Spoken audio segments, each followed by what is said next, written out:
A monster second half for Boston College to their first ACC win of the year, and this is big for Boston College for a number of reasons.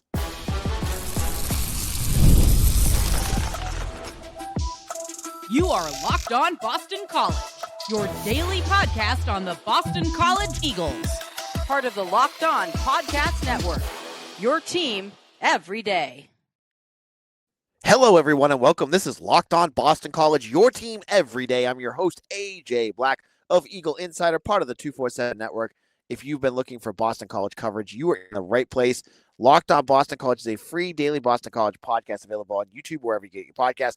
Get me, your host. I've been covering Boston College for over 10 years. If you were looking for that, you're in the right place. On today's show, we have a victory show. It hasn't happened since August. We're going to look at what we're going to be looking forward to after a big win at Syracuse. What do we learn about BC in this win? And we'll talk about the big second half that propelled Boston College to their second win of the season. And to do that, let's bring on Mitch Wolf of Eagle Insider. Mitch, how's it going?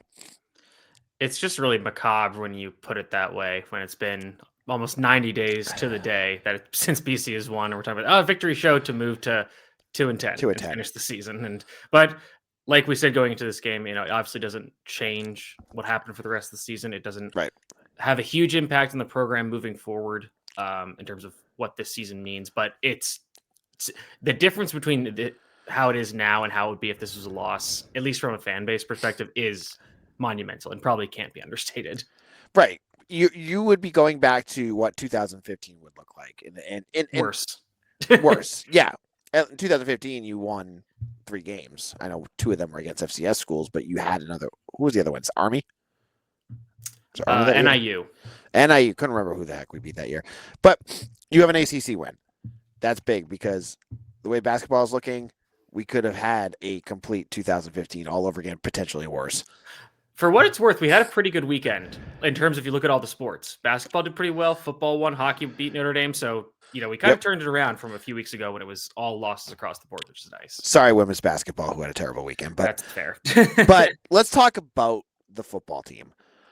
Game starts off real slow. And that first half, for everyone watching, felt eerily similar to a lot of other games BC has blown, where you're playing a team, you're playing down to a team, your offense is not working well, you have a fluke injury.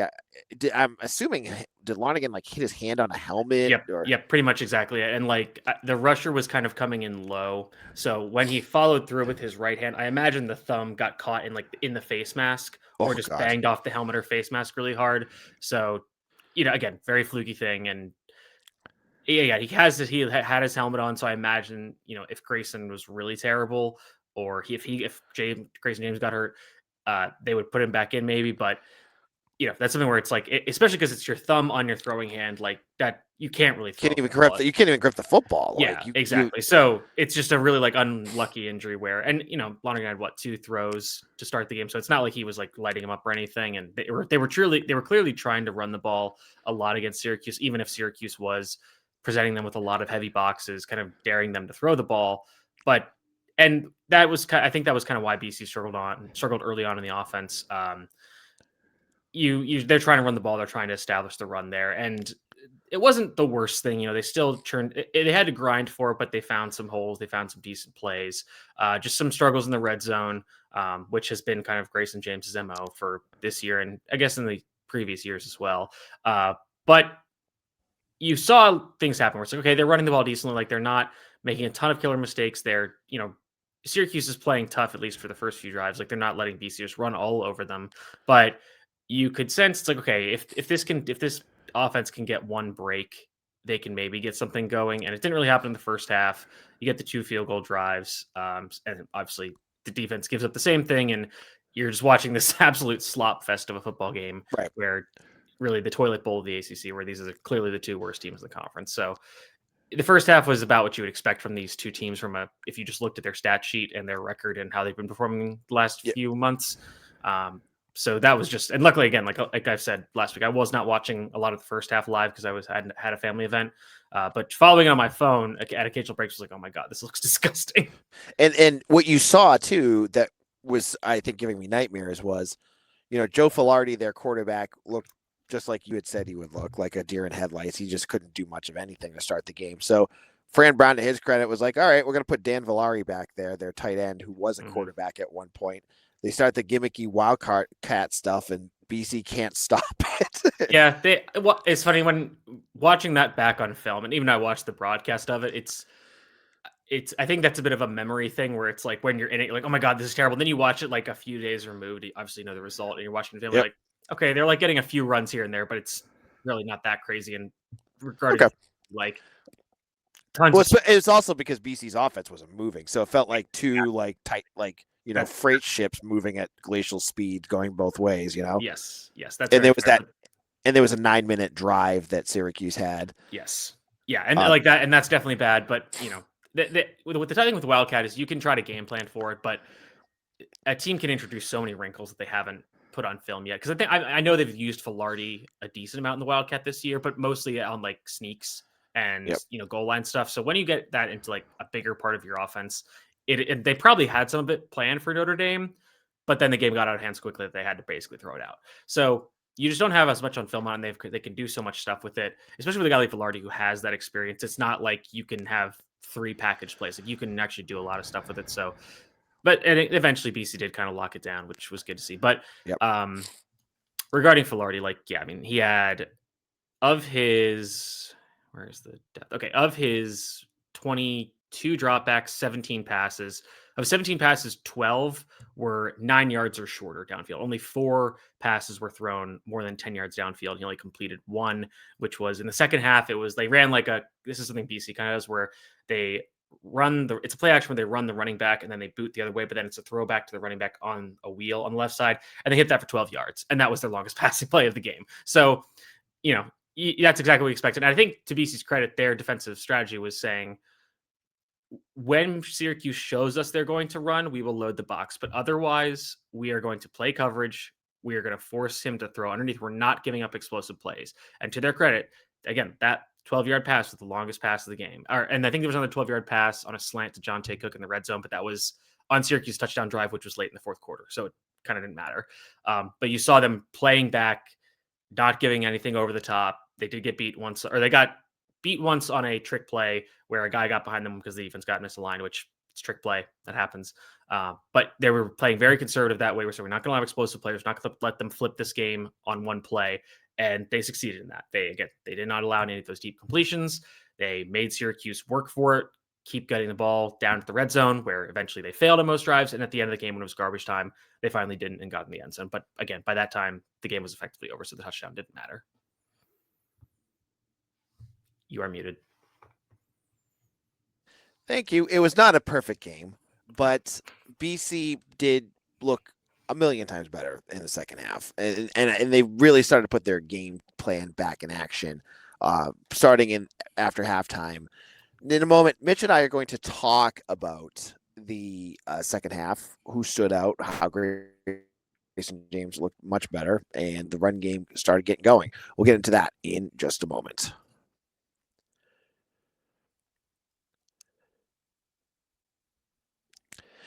The World Cup is coming back to North America for the first time since 1994, and with 48 teams for the first time ever, it's going to be massive. But let's be honest, getting tickets is going to be the hardest part. That's why Game Time app is clutch, finally giving fans a real advantage when it comes to snagging seats.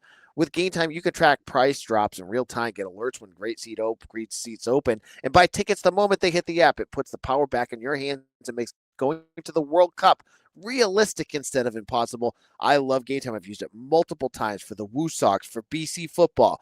You can use it too. So pick a game, tap a section, have your ticket locked in within minutes. No confusion, no hunting for price, and with the seat view feature, it's a game changer. You see exactly what you're buying, no surprises. Take the guesswork out of buying World Cup tickets in every match, concert, or event with Game Time. Download the Game Time app, create an account, and use code LOCKEDONCollege for $20 off your first purchase. Terms apply. Again, download the app, make an account, and use code LOCKEDONCollege for $20 off. Swipe, tap tickets. Go Game Time.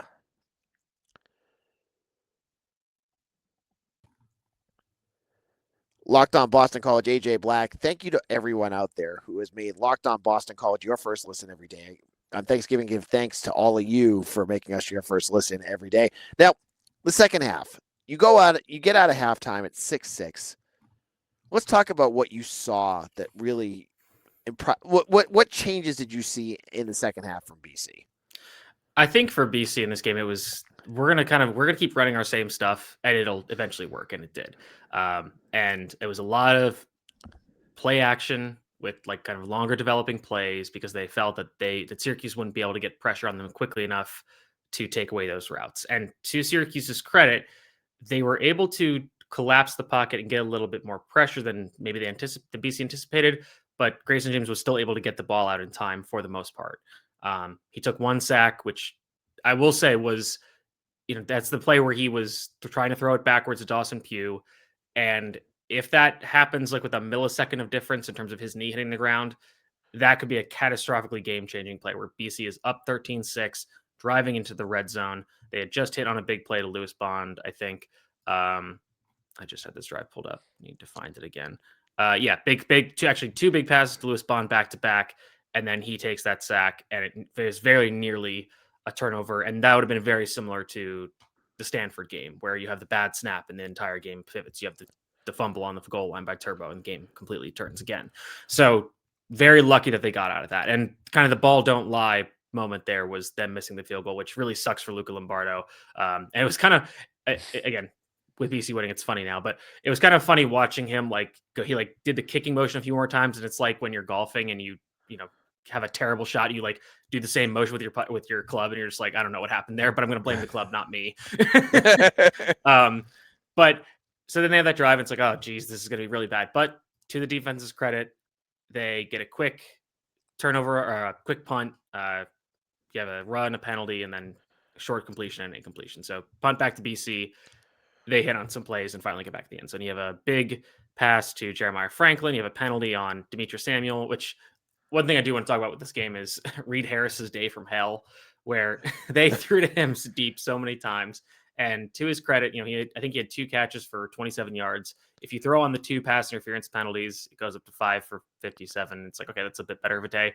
But really just I'm not even mad. I'm just kind of impressed about how poor he was at making contested catches in this game. And I think because you look at him this season, he has been over 50% this year again at making contested catches.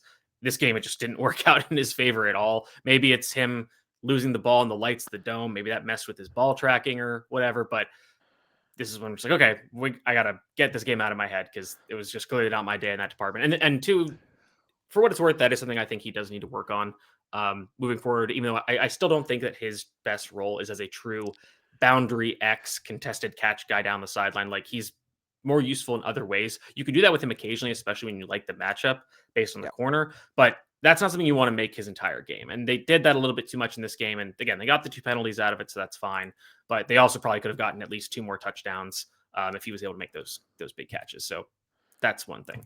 But they finally get in the red zone. They punch it in, go up 20-6, and then it's kind of the game was pretty much over from there. They start running the ball really effectively. They keep hitting these play action shots to Lewis Bond, Jeremiah Franklin. It's the PA deep cross play action deep cross play where they have the slot cross concept from one side where you have the deep cross over the middle with the dig route behind it, and then the other side you have a deep post, or sometimes it gets checked to a deep corner where it's you basically just like kind of run diagonally to the middle of the field, then turn back towards the sideline. They ran that 10 times in this game, I think, and hit on most of them. Great day for Lewis Bond. Obviously, tons of receiving yardage. Would have loved to see him get 7 more to get 1,000 yards or a touchdown, considering he only has 1 touchdown this year. But they just kind of kept running the same thing. They ran, and in the running game, once you get Turbo going, he really does get going. It's kind of a volume thing with him where he starts feeling.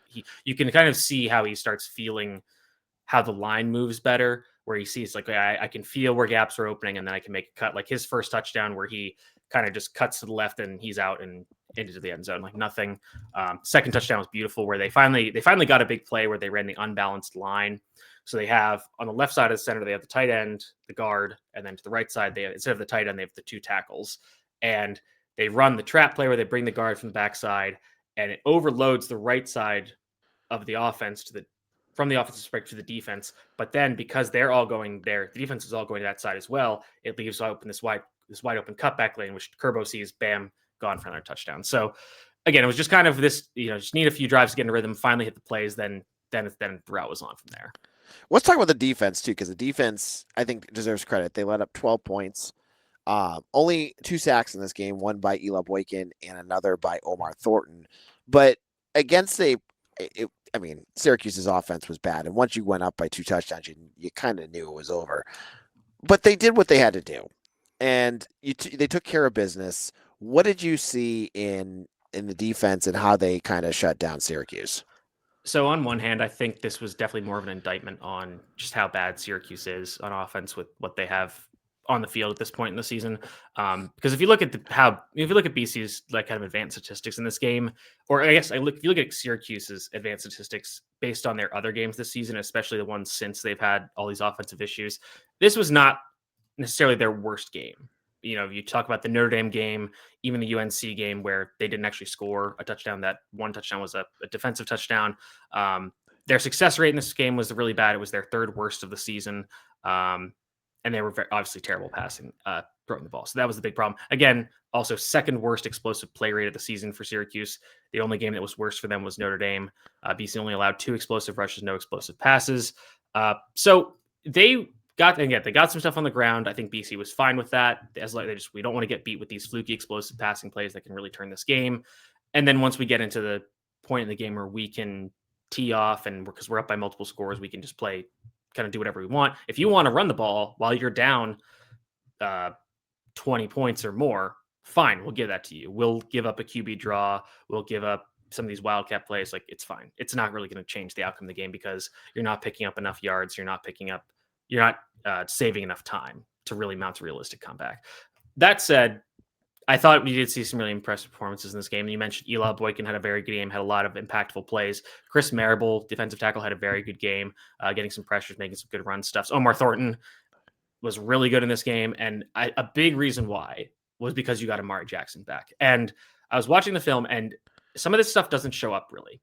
But there's some plays where Amari Jackson is just moving so much faster, not only than the guy across from him or the players on offense, but after watching this whole season where you have guys like Isaiah Ferris and Max Tucker and even Ashton Cunningham and Ashton McShane, who both played in this game, Amari Jackson is just on a different level than those guys, whereas he is like I'll say a fringe NFL player. Like, he has a chance to play in the NFL. He's got to have a whole season where he's healthy. That's a big part of it. And he's got to come back next year and play well. But he has the athletic ability, the talent to play, being on an NFL roster.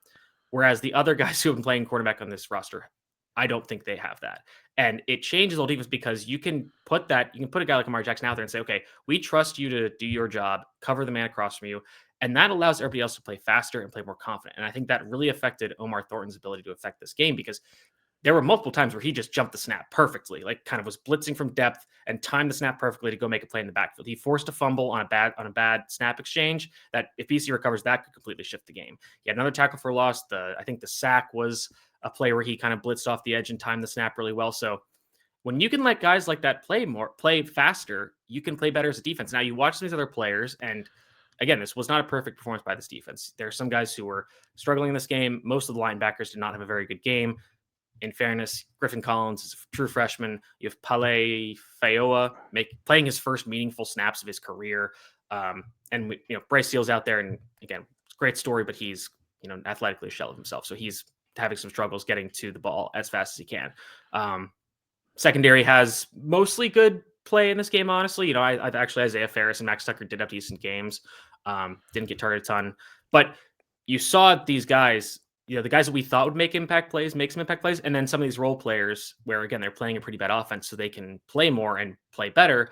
But you say, okay, I see the flashes where Eli Boykin can be an effective role player, where if he's playing 20 snaps against a regular team, that's fine. Same with Chris Marable, who I think has really come on in the last few weeks. He had some struggles early on, but he's really starting to put it together. So he might be a player that can be an impactful part of the defensive line going forward. So I don't want to take too many things away from this performance of the defense because, again, the offense they're playing was absolutely terrible. They did not have a passing game.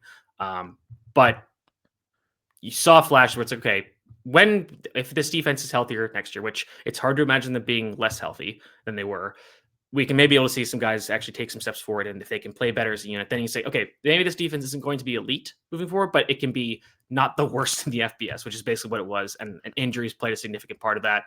Whether you want to chalk that up to be an excuse or whatever you want to say, the fact that this team was missing several key veteran defensive starters for the majority of the season played a role in this being arguably the worst defense in the Power Four and one of the worst in the FBS. All right, in a moment, we're going to move on and talk about where we see BC going from here. What are we looking forward to this? Well, what are we expecting this offseason? I want to say looking forward to. What are we expecting? We'll talk about that in just a moment.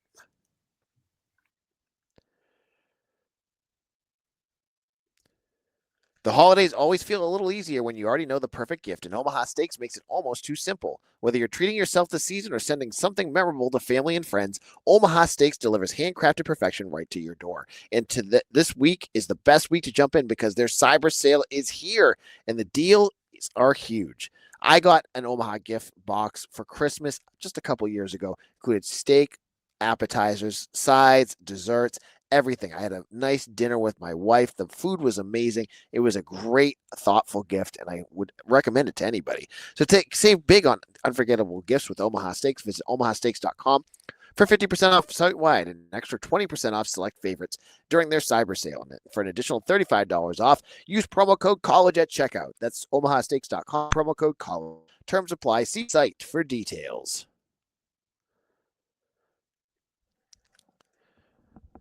Wrapping things up here, Locked On Boston College. Just check it out also on Insider. Right now, we have a special Black Friday deal that you want to make sure you check out before that deal ends. So check that out. Now, Mitch, the season's over. 2-10. I don't know if you want to get into let's get into for this episode. What are you looking forward to for the next couple of weeks in terms of this team? I want to pivot to one thing, and that I'm looking forward to seeing how the media tries to spin this about how Fran Brown is such a great coach.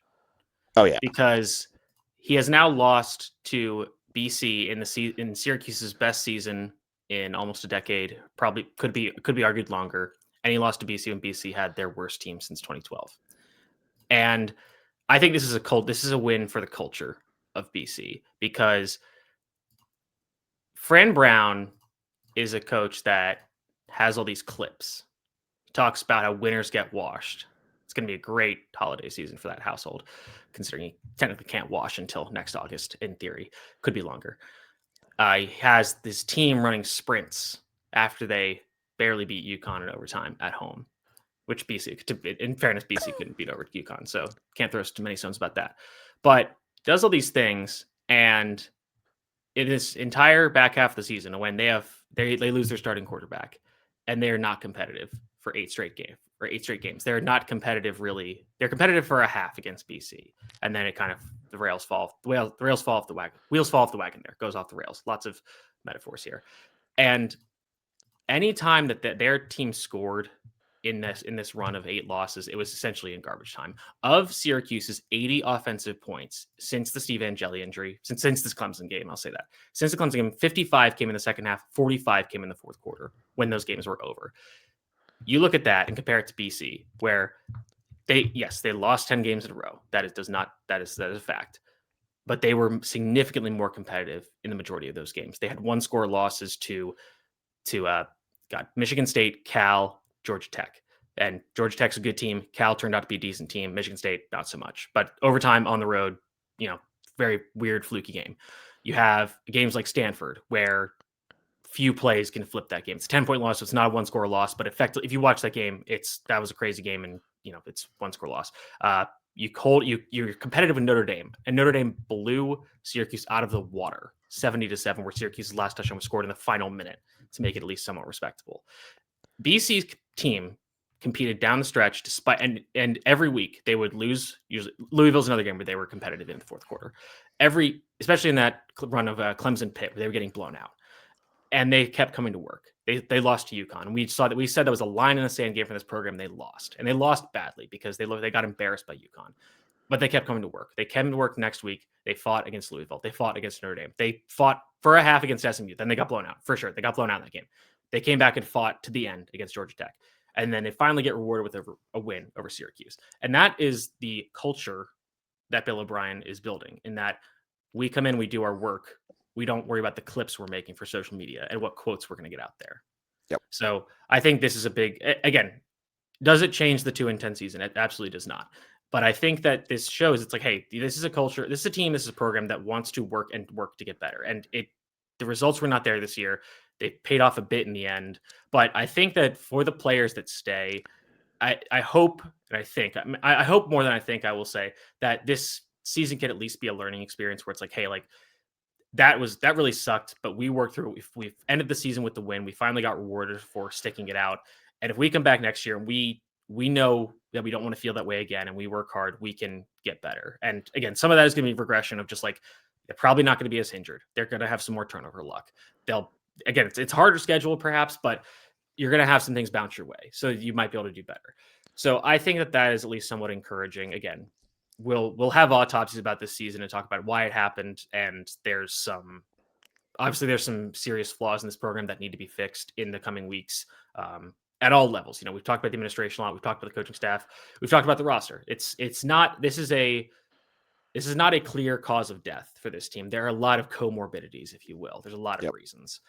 And we'll have a lot of time to talk about them. But the Monday after winning in Syracuse, who is your rival, it's good to say, hey, we beat those guys when we had a really bad season, but we found a way to get a win, and a win that was convincing, where you went B to A for 60 minutes.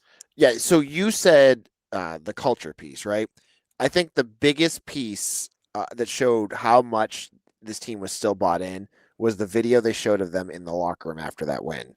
Like, if this was just a win for a 2-10 team, they could have just, been a little excited. They were freaking I'm ecstatic. telling you, I don't know exactly what it is, but this team, this coaching staff gets up to beat Fran Brown and put them in their place as they've done the last 2 years. So there's something that this team wants to do with Syracuse, and that's cool to see. It's cool to have that kind of rivalry. But yeah, I mean, again, this is a terrible season. It's going to be one of the worst seasons of program history. But again, it would have been unequivocally the worst in the modern era if you didn't win this game, and you kept that from happening. You showed that there's aspects of this team that can be good. And if they had, a few more breaks this year, a few guys stay healthy, it's okay. Maybe, again, I don't think they're going to be world beaters, but it's like, hey, maybe it's a 4-8 season. It's not that bad. Or again, if you had a lot of breaks your way, it could be 6-6 where you don't have a lot of injuries. But that's not what happened. They have to figure out ways to get better and make sure this doesn't happen again next season. But again, it was good to see it happen. Good to see the seniors go out with a win. Some of these guys, this being their last game. And the Grayson James wars are finally over. Yes, exactly. I also need to say I've read ads for 3 months about the player of the game, and I was at one point reading like UConn players, Clemson players, and they win, and now I don't have those ad reads anymore. So it's like, come on, I want to be able to read and be like the player of the game, and then I can argue with like there's a million of them for this game. We also forgot to add one play that was fun, and Fran Brown said the name of it, and I totally forget what he called it, but there was their fake kneel down at the end. Kneel down. Yeah, I've been watching that on film. I was just like, oh boy, this very lucky that didn't turn into the Louisville situation from 2023. Yeah. He said, I don't know. I know you were watching the all 22 video, but he said it was because the offensive line moved too fast or something like that. Okay. Sure. I don't know. Whatever, man. But whatever. So anyways, Mitch, where can people find your work? You can find me at Mitch C. Wolf, WOLF on Twitter. Check out work at Eagle Insider. We'll have the film reviews up this week. And then I have a lot of off-season projects I want to work on. Like I've said, some are going to be big in terms of scope. We're going to be talking like the program and the school, really. And then there's going to be some that are pretty minute, pretty limited in scope. That is going to be specifically like 1 or 2 players focused. So it's going to be a lot of fun content in the off-season as we finally put this season behind us and just look towards the future and say, hey, let's find a way to get better and not go 2-10 2 years in a row. And obviously, that with the portal, when a player commits to BC, I'm going to be going, Mitch, watch the film. So, and that'll be happening too. So tomorrow's show, I will be talking about the new quarterback that's committed to BC. We've been at end of the season talks already, with the Syracuse game. I didn't even get a chance to mention him. I believe there's a basketball game tomorrow night. We got a lot to talk about. So make sure that you are locked in to Locked On Boston College on YouTube, wherever you get your podcast. You can follow me on Twitter at AJBlack247. Check me out over at Eagle Insider and all social media apps, including TikTok, Instagram, Facebook, and all the other good stuff. For Mitch, this is AJ. The season's over. We made it. And this is Locked On Boston College, your team every day.